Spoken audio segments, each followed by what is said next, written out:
And so, Max, without further ado, we shall kick off our NHL Midseason Report. And I'm guessing we want to start in the North Division. So, where do you want to kick us off? Man, I guess just the overall narrative. I remember early in the season, we were talking about this as a division, feeling like it had a lot of parity. And then a little past that, it really felt like the delineations between teams and tiers were clear. And what can change in 2 weeks? It feels like it's right back into being anyone's division, and you have no clue really how it's going to shake out in the second half of the season as we approach the finish line. It just a couple players turning it around. You've got the Calgary coaching shakeup. You've got Toronto really stumbling mid-stride, and it makes for a really tight, unpredictable division. Yeah, absolutely. And I think this week off has been huge for the Leafs to recollect themselves. Of course, losing what is it, 5 of the last 6, and they've got Calgary tonight, I Yeah. believe. So that will be an important game for them to. It feels kind of like a must win at this point now that Winnipeg and Edmonton are right there at the top of the division. Edmonton beating Winnipeg last night and pulling into a tie in terms of points with the Leafs. However, they have played 3 more games, whereas Winnipeg, with the same number of games, sits 2 points back of the Leafs. So very tight there at the top. And then Montreal, Vancouver, and Calgary all within 3 points of each other for that 4th spot in the division. So very, very tight in the North. And I guess what we'll get into is some of the players that have been swinging and some other storylines that have happened. We know that Jimmy Vesey was claimed by the Vancouver Canucks from the Toronto Maple Leafs. And that most likely means that we are going to get a pretty good look at Alex Galchenyuk in the upcoming couple of games we have here. And it seems like he'll be playing on the second line with Tavares and Nylander. And so there's a big opportunity for him to show something because this might be his last chance in the NHL. Yeah, you think back to the start of the season, and that's right where Sheldon Keefe had VC slotted originally next to Tavares and Nylander. And I said this when Galchenyuk got traded to the Leafs, like, this guy's a goal scorer, not a bottom six checking forward. If you think about what his identity has been throughout his career and what he's done when he's been at his best. And some players are able to reinvent themselves when they get to the top level and find themselves not up to scratch. I don't think there's been much indication that Galchenyuk has reinvented himself as one of those bottom six checking forwards. By the same token, there's not much indication that he has like rejuvenated himself as a goal scorer, but he'll get to play next to two of the best offensively minded players in the game. He'll have a chance. Simmons should be coming back from injury soon. I am curious where this slots Thornton in the lineup, because you don't really like the thought of a fourth line with Spezza and Thornton. I don't want to mess with the speed of that third line. So I don't know if Thornton goes back to the top and Hyman goes back to the third. That is what I would imagine would happen unless Thornton is absolutely no longer like effective on that line. That is kind of what the role was set out to be from the beginning of the season. Yeah, which, I mean, it's a fun laugh when you see like Spezza, Thornton, and Simmons hop on the ice all together, but I would not want that team in a foot race with anyone in the league, really. I guess you're going to have a lot of patting yourself on the back as we get into the American division. So I wanted to take one opportunity to pat myself on the back while talking about the Canadian. And I got it wrong picking the teams that would have the best goal scoring, but that was what I had in mind. And when you look at the leaders in goals in the NHL, I think 6 of the top 7, 5 of the top 6 are players on the Canadian division teams. I had no idea how about the prowess of Nick Ehlers, and I don't know how Kyle Connor flew under my radar. I thought the Winnipeg Jets would really suffer offensively from the line A drama that was going on, but crazy offense has been a big part of the North Division story so far, with, like I said, 6 of the top 7 goal scorers in the league. Yeah, which makes you really consider that or wonder which one of these teams are for real to eventually come out of that North Division, because in the NHL, goaltending ends up being the most important factor in the playoffs. And I wouldn't say any of these teams, probably just Winnipeg, is confident in their goaltending situation. Leafs definitely have been shaky the last couple of weeks with Freddie, and you can tell he's probably still fighting something, some sort of injury. Yeah. Campbell obviously has been out. Hutchinson obviously won't play for the Leafs, I don't think, for the rest of the season based on that last start that he was out. And then Demko has been turning it on, but again, you need to see that in a longer period of time to be truly confident if you're Vancouver fans. Calgary, Markstrom has been on and off. He takes a lot of shots, so it's tough to really measure. Carey Price, Montreal fans have been very dissatisfied with him. And so Hellebuck's probably your number one guy in the division for now, and which is saying something. And you could see it definitely addressed come trade deadline. Yeah, when you look at the top goalies in the league, you see a fair few of Hellebuck's numbers measure up next to, as we'll get into, Vasilevsky, Fleury, who are leading the Vezina race, but the big difference is in wins. And that might just speak to this division being more loaded. Like on any given night, you're dealing with a Connor McDavid, a Draisaitl, a Matthews, a Marner, a Toffoli, a Connor, and an Ehlers. Like there's really, it's a rough division to be a goalie in, especially if you're not on one of those 4 teams. Yeah. I don't know. It's Demko and Price, I feel like, have the momentum going right now. Montreal did drop a game in overtime recently. I'm going to be fascinated to see how many lost points they have due to overtime by They the have time the 8. season ends. I think they have 8 overtime / shootout losses on the season already, which is a lot more than the other teams. So yeah, a lot of missed opportunity points there for the Canadians, but they still sit in 4th. So you just know that's going to kill them looking back at the season. Like, man, if we could have won at least half of our overtime games, looking at the rankings wherever they end up. Yeah. No one else has more than 3. So really interesting there. Yeah, I mean, that's not a playoff concern, at least. I guess gives you one bit of optimism, but yeah. Well, we also have Connor McDavid, who is still the only player to have hit 50 points on the season, sitting at 58 now, 9 points ahead of his his partner in crime, I guess you would say, Leon Draisaitl. And those two have been absolutely dynamite this season, as you would expect. They continue to carry Edmonton's offense, especially through a slow and sluggish game against the Jets last night. They were really key in deciding the outcome of that game.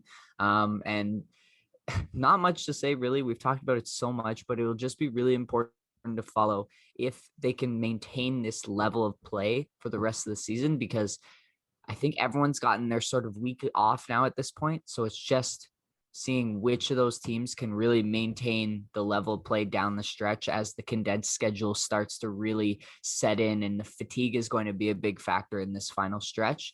And when you're relying so heavily on 2 guys like Edmonton is, that could definitely catch up to them. So an important thing to watch down the stretch.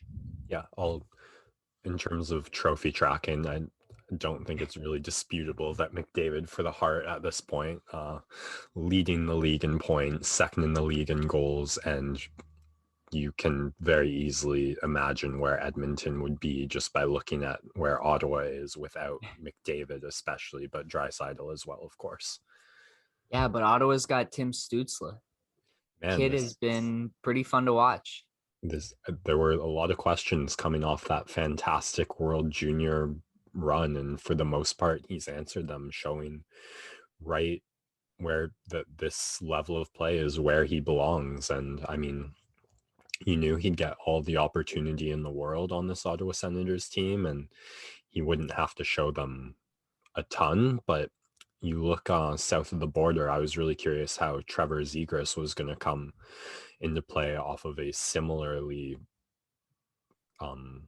successful World Junior campaign, and not even in the same ballpark as where Stützle is right now, and the Ducks and the Senators in very similar league position.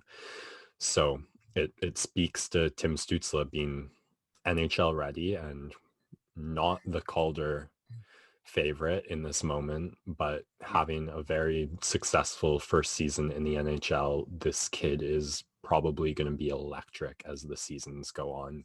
And hey, look out for Team Germany come next Olympics.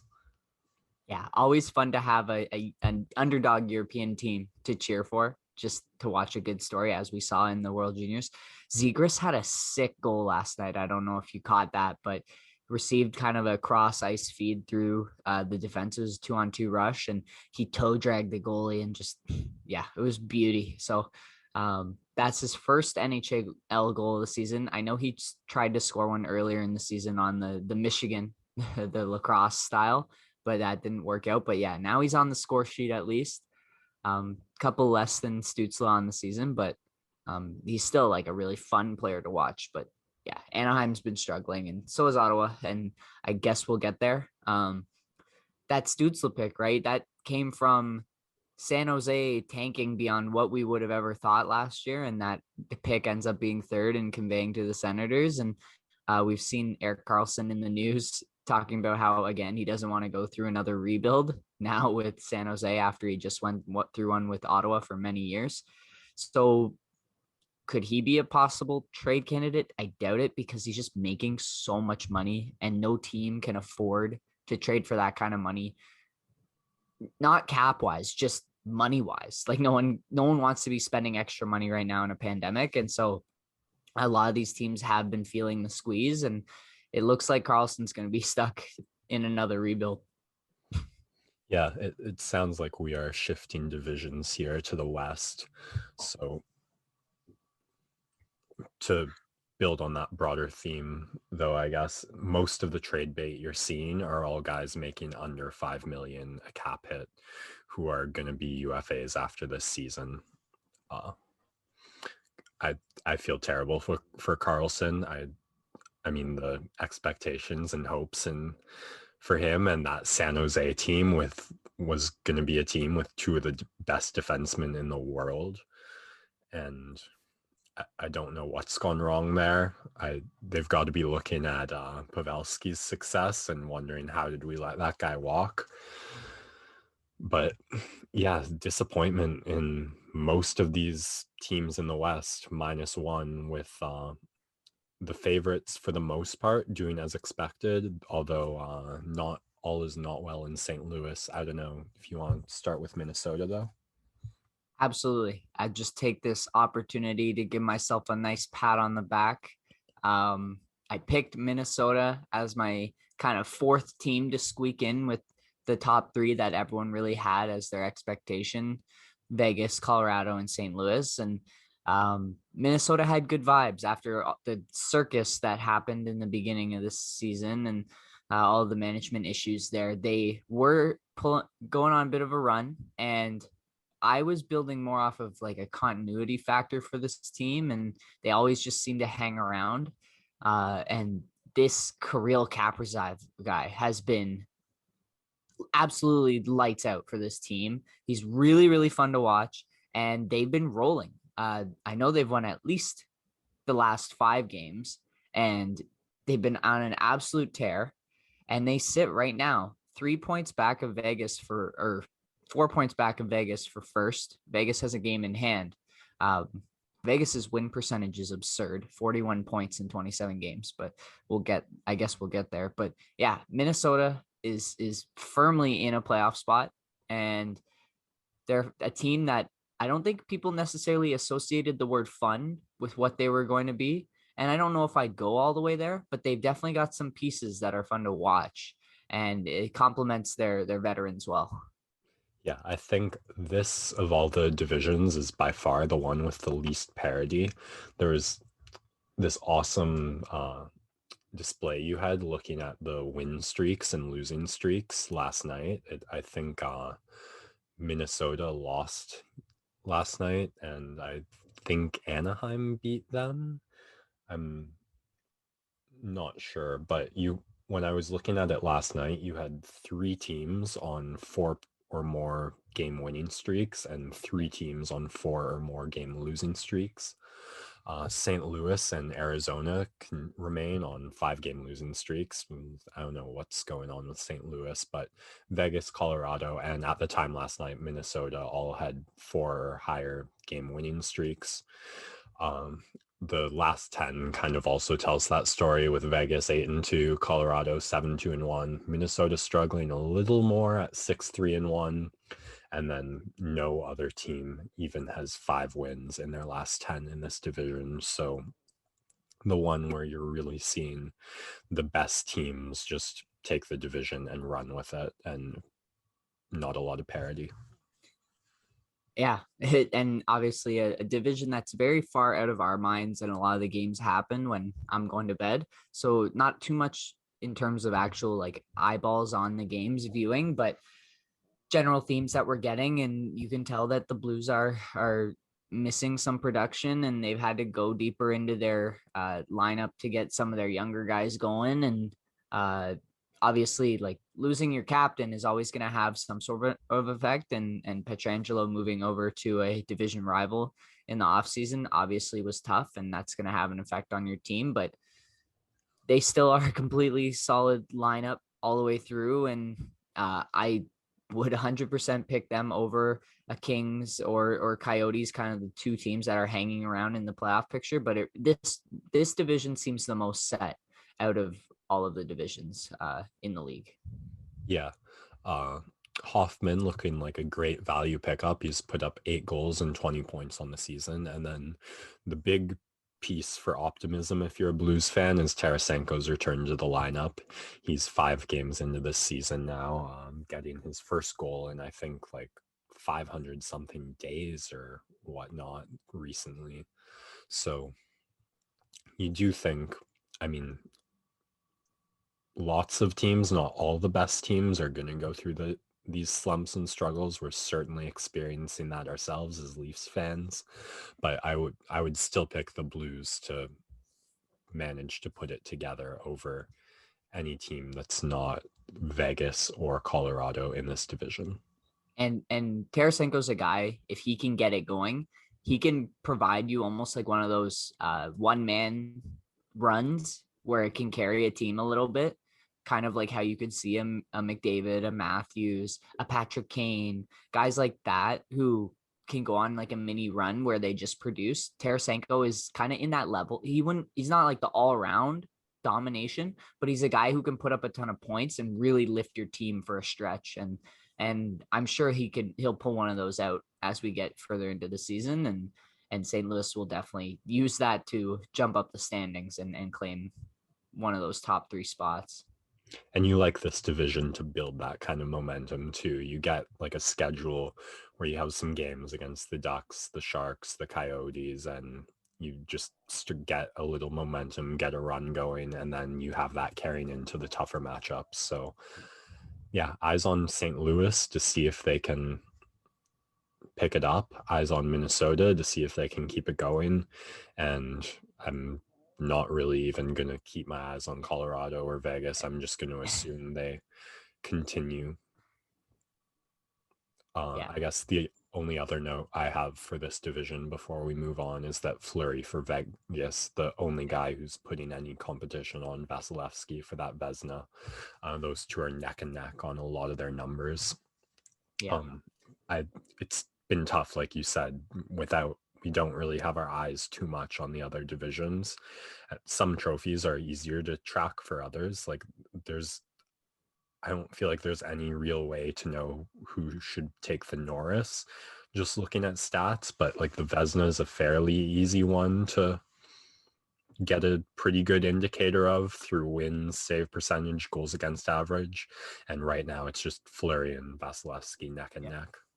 Yeah, and Vegas and Colorado, like the winner who comes out of that division has got to be your favorite to win the Stanley Cup, because they now have been like teams who have been loaded for the last couple of years and definitely look like they're the most talented teams up and down the roster, in my opinion, just solid at every position. Um, so that and that was kind of what I had going into the season, where it was one of those two teams was probably going to be my pick to take it all. And so I feel pretty comfortable about them hanging out at the top of that division. Well, I have to disagree with you there because based on what I'm seeing on this season, my pick has to be the Tampa Bay Lightning. I mean, you've got the defending Stanley Cup champs, you've got the other candidate for the Vezina. I just talked about not wanting to decide the Norris on points, but looking at like NHL staff picks across the panel, it's Victor Hedman. I'm going to assume it's more than just his points doing that. Every time I watch that man on the ice, the two-way play is just phenomenal. You've got Steven Stamkos leading the team in goals, showing he can come back from injuries and still play at a really high level that frankly I'd like to see Tavares step up to and reach a little more. And you still got this player you might have heard of who's not too bad named Nikita Kucherov, who's set to rejoin the lineup sometime in this next month. I'm kind of surprised to hear you pick against them, to be honest. I thought they were the safe locks for the favorites going in. Well, obviously they're up there and the team that you would expect to win their division come playoff time. I just think it is so incredibly difficult to go back to back in this league anymore. And what you've seen from this Tampa Bay Lightning is they can get knocked out in the first round one year and then win the Stanley Cup the next year. I think fatigue and the beat down of going deep into the playoffs quite a few times is probably going to have an effect on them. Um, and yeah, it's just really hard to always pick a team to go back to back because it's probably the most difficult thing to do in sports. Which is why I would give a slight edge to a team that's still kind of hungry and chasing that first championship in a while. Huh, fair enough. I mean, it'll be fun once the whole regular season's played out to do our playoff brackets and have a little more data to get deep in there, especially just having no clue what these teams are going to look like matching up against each other come the later rounds. But right now, Tampa is giving me no reason to doubt them, and even anticipation that their best forward has yet to join the lineup. Yeah. Okay. We're talking Central Division, so I guess we'll move on to a couple of other teams in the division. I am happy with my Florida Panthers pick, and they, I think, have been the biggest surprise of the season. We knew that they would be solid, and obviously they've got guys like Barkov and Ekblad and Huberdeau who are really solid in their own right. The goaltending has not been, it's never going to be what they expected when they signed Bobrovsky to that big contract. But him and Drieger, Chris Drieger, have been a solid tandem for them so far this season.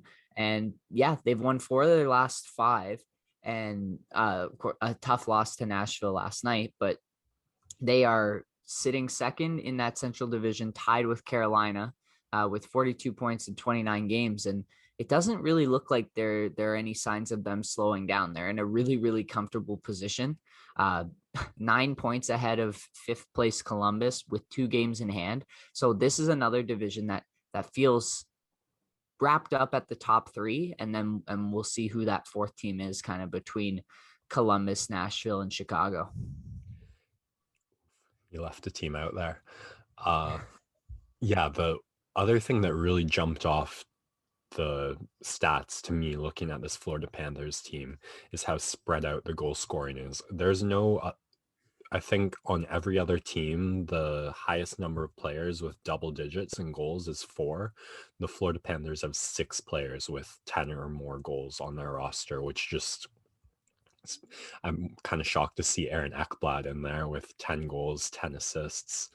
I don't know how he's been getting most of those, but team that's really spread out the goal scoring better than any other team in the league, even like the crazy top heavy Leafs, Jets, and Oilers. Well, you know what I mean with the Oilers. And yeah, I did leave out another team, of course, the Dallas Stars. We'll get there in a second. I do want to talk about the other surprise, which is the Chicago Blackhawks. A lot of people had them ranked very low coming into the season, and Patrick Kane has been a MVP candidate, playing out of his mind. Um, and this Chicago team had a very strong stretch. They've fallen a bit in recent weeks and have lost 4 of their last 5, but they went on that absolute heater of a stretch in the early months, which gave them some comfort in the playoff race. They're gonna have to hold off some teams. But yeah, I wanted to shout them out because it's been a fun story, and their rookie goalie Kevin Lankinen has been fantastic and is one of the top 3 contenders for that Calder Trophy. Yeah, I think Alex DeBrincat was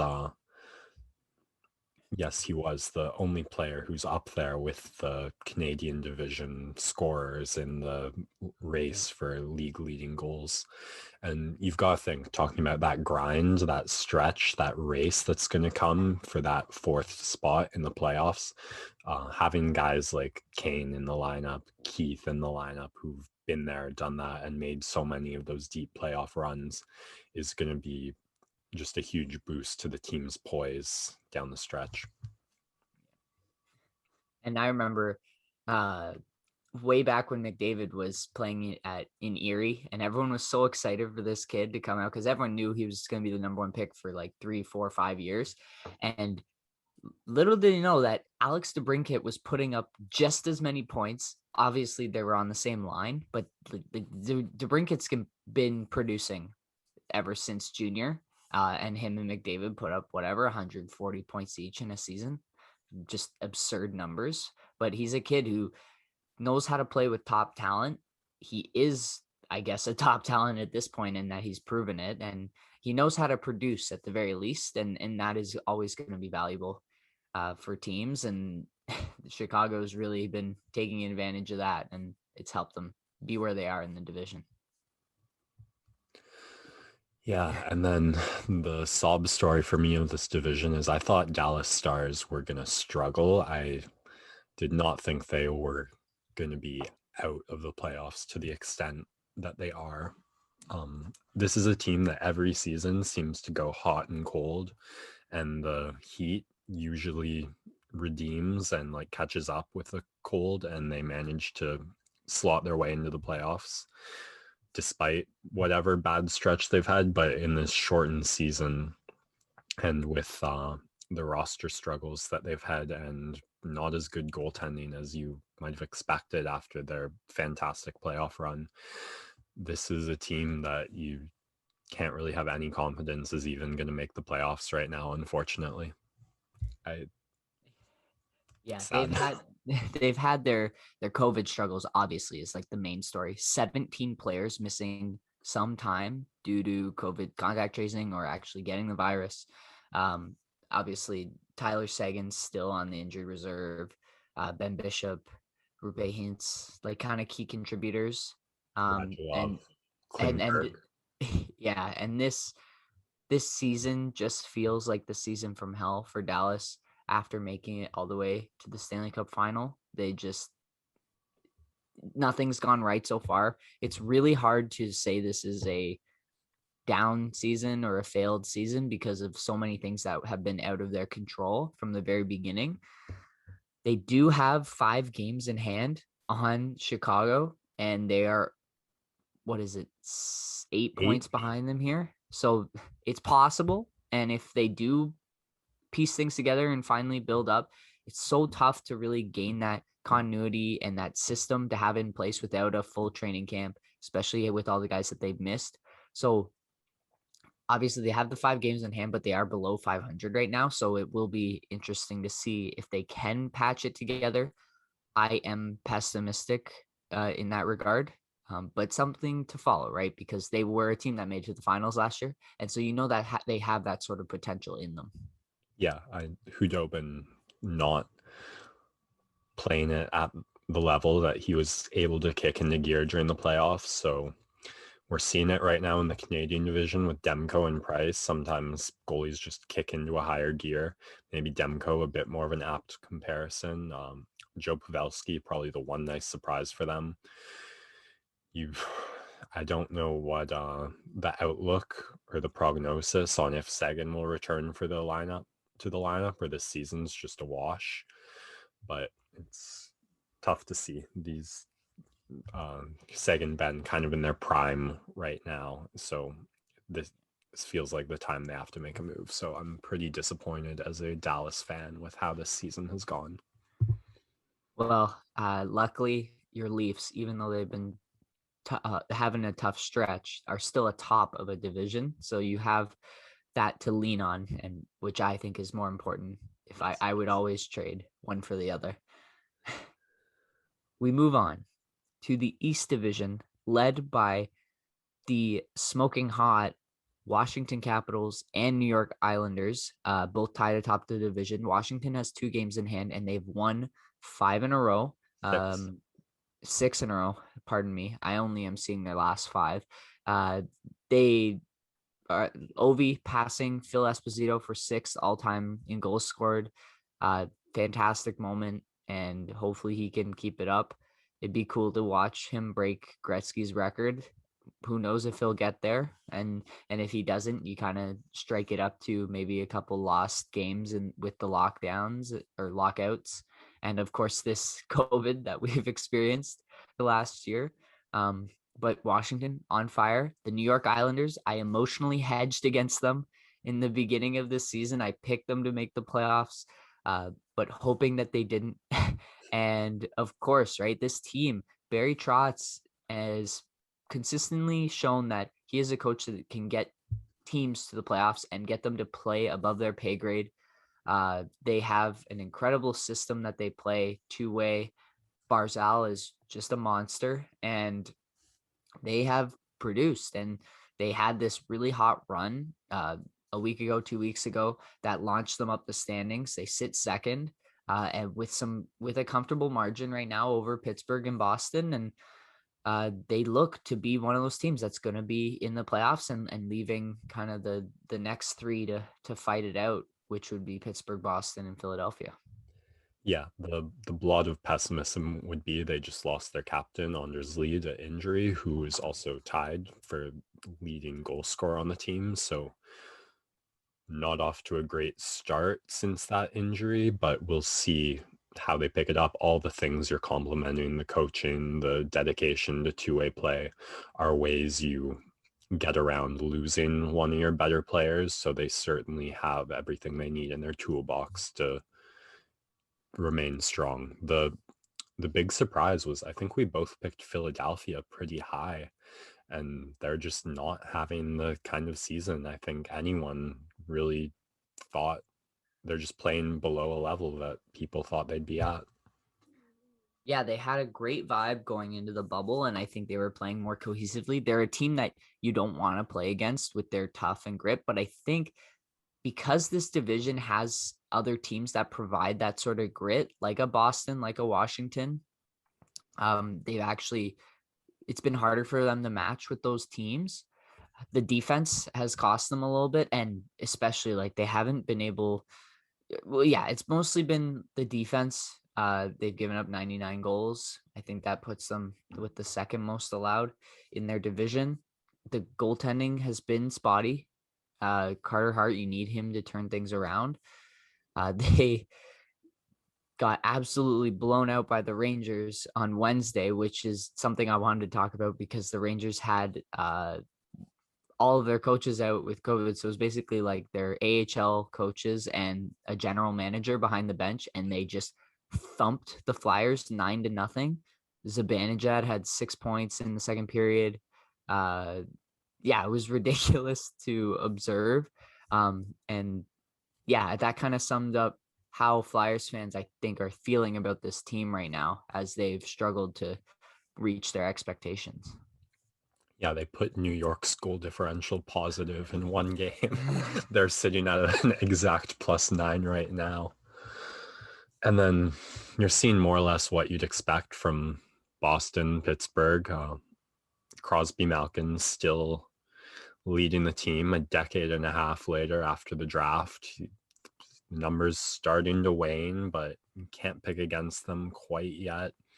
And then Boston Bruins, their top line soaring as it has been these past few seasons offensively, and then putting out like great defensive numbers to just stay steady, stay strong.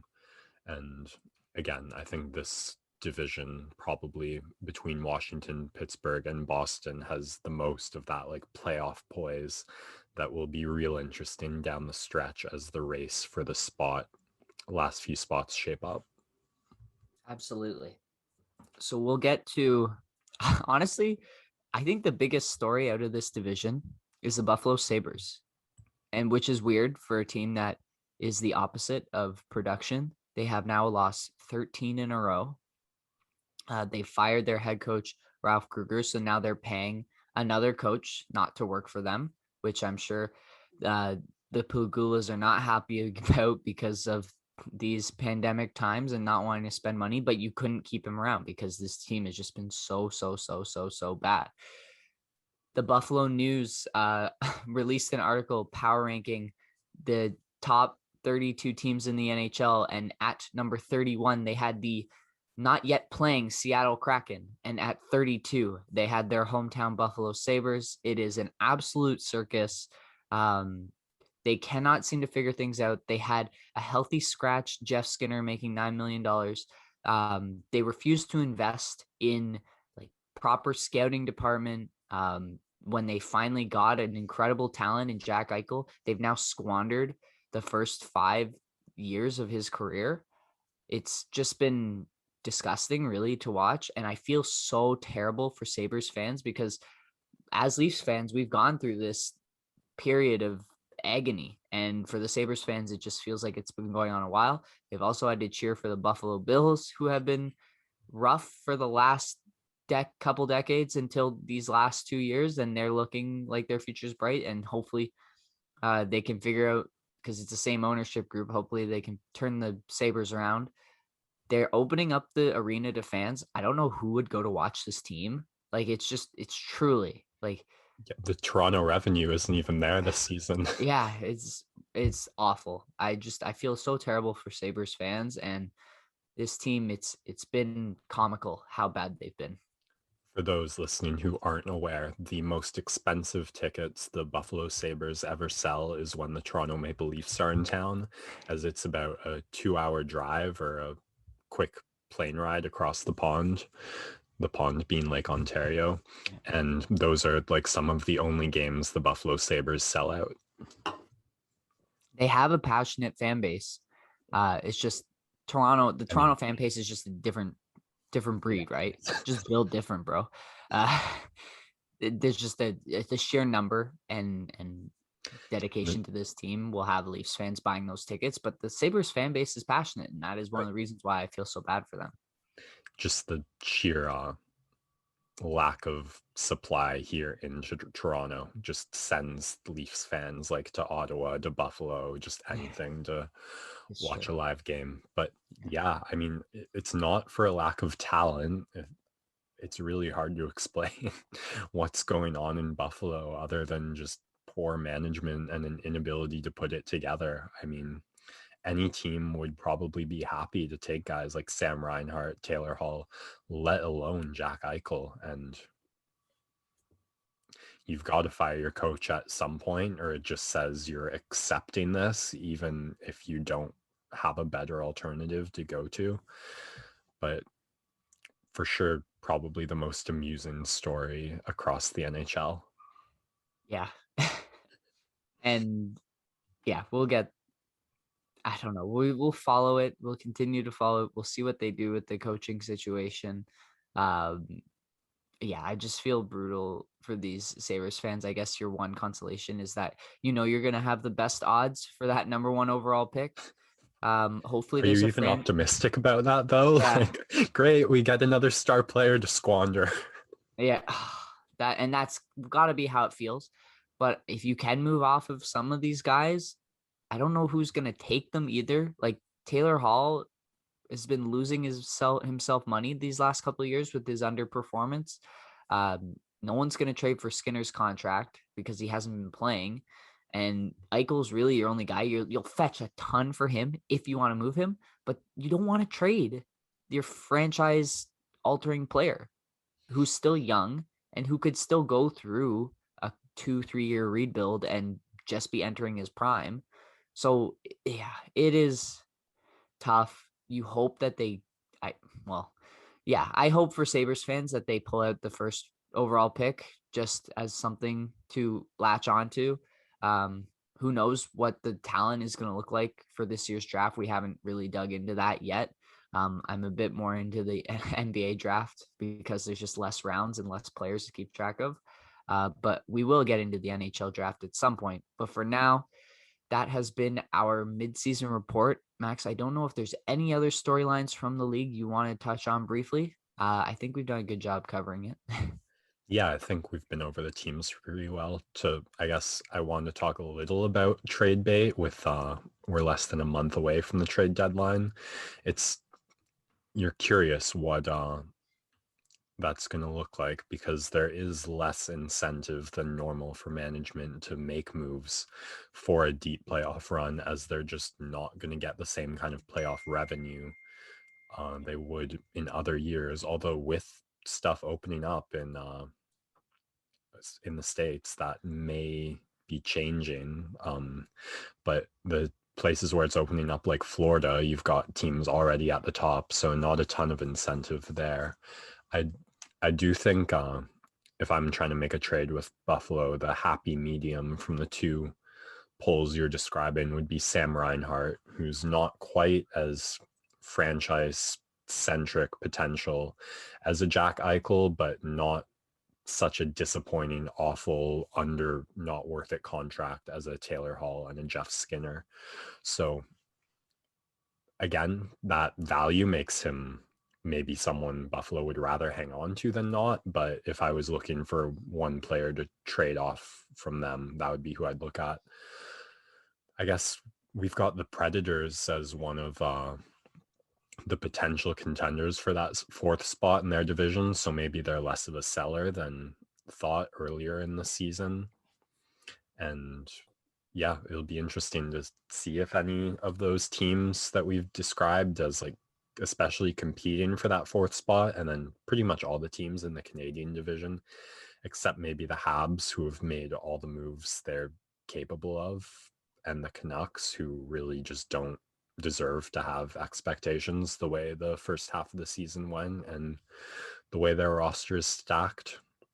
But eyes on the trade deadline, and yeah, that's all I got. The only teams I see making the big splash moves are the teams who make the most money. So it would be like a Leafs, a Canadians, although they have shown that they don't want to spend a ton of money. Rangers, but they're not really in the playoff hunt. I'm sure the Kings would be in on stuff, but it's kind of those big markets who can afford to pay to make big trades and really go up against the salary cap. But the rest of the teams, it's going to be fringe moves because no one can afford to make those big splashes to put their team over the top. And so I think it's going to be a rather quiet trade deadline, but we shall see. Um, been wrong before, and I'll be wrong again. But until then, that has been our wrap up of the NHL first half of the season, and we look forward to following the second half of the season as things get tight and playoff pictures become clearer. It's going to be very fun to watch in the coming summer months.